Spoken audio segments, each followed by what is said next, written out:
E ora spazio alla rubrica Libri in pillole di Silvia Mazzetti.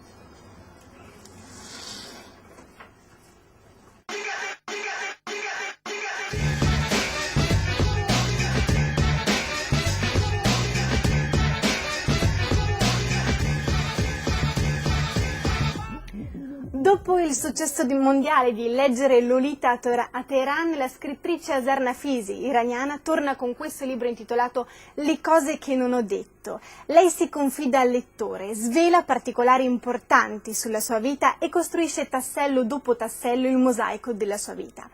Racconta la sua vita in una Teheran degli anni 60, moderna e all'avanguardia, in una famiglia potente e importante. Il padre Ahmad fu sindaco della città durante il regime degli Shia e fu incarcerato per ben 5 anni sotto false accuse. La madre invece Nesat fu la prima donna ad essere eletta nel Parlamento iraniano. Azar Nafisi, confidando i suoi ricordi, i suoi pensieri della sua vita al lettore, racconta anche aspetti importanti e sconvolgenti, come per esempio il tentativo di essere abusata sessualmente da un amico di famiglia e il suo vano tentativo di togliersi la vita. Dopo anni di censure e persecuzioni, Azar Nafisi decide di volare negli Stati Uniti per ricominciare la sua vita.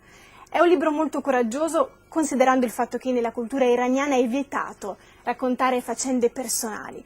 Eppure lei dice: io ho avuto il coraggio di raccontare questo libro perché secondo me, per essere onesti, è importante guardare in faccia il dolore senza girarmi la testa, e per me l'unico motivo per farlo è scrivere. Questo è Le cose che non ho detto di Azar Nafisi.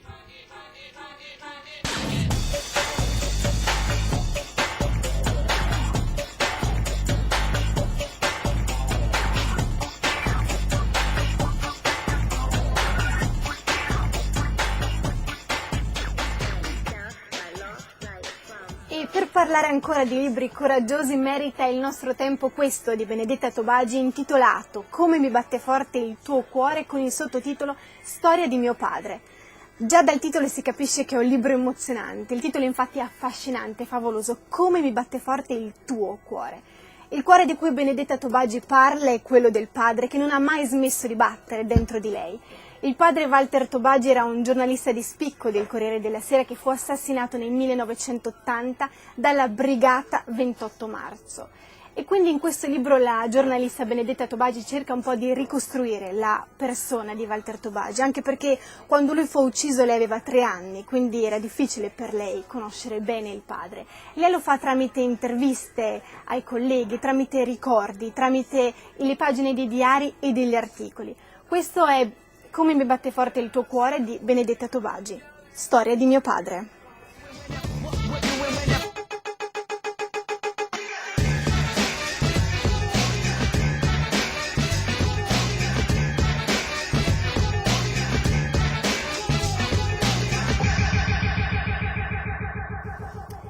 Dopo aver parlato di 2 libri coraggiosi, come ho detto poco fa, e piuttosto intensivi, parliamo adesso di qualcosa di un po' più leggero. Questa è La contessa di Ricotta di Milena Agus, è la storia di 3 sorelle che vivono in un palazzo nobiliare a Cagliari e insomma, come tutte le famiglie, hanno delle vicende a volte tragiche, a volte divertenti. Queste 3 sorelle vivono una vita piuttosto movimentata, a partire dalla primogenita, che si chiama Noemi, che è molto attaccata agli splendori familiari, quindi cerca di ricostruire la ricchezza del palazzo con avarizia e puntiglio. La secondogenita è Maddalena, che è sposata con Salvatore, entrambi desiderosi di diventare genitori, però questo bambino sembra non voler proprio arrivare. E la più giovane è appunto quella soprannominata la contessa di Ricotta, perché è piuttosto maldestra, le mani di Ricotta, tanto quanto il cuore, difficilmente accetta la triste realtà, la cruda realtà.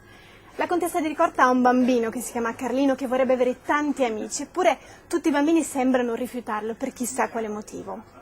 È un libro divertente che leggerete veramente in poco tempo, anche perché è piuttosto breve. E riflette sulla vita, perché si sa che la vita è un miscuglio di bene e di male, a volte è il sopravvento uno, a volte l'altro. L'importante è saper reagire nel modo giusto. Questa è La contessa di Ricotta di Milena Agus. Anche per questa puntata è tutto, vi do appuntamento la prossima settimana, come sempre il venerdì alle 20:25. Per chi volesse rivedere i nostri servizi sono disponibili sul sito www.ucat.it, la web tv d'Ateneo. Grazie per essere stati con noi.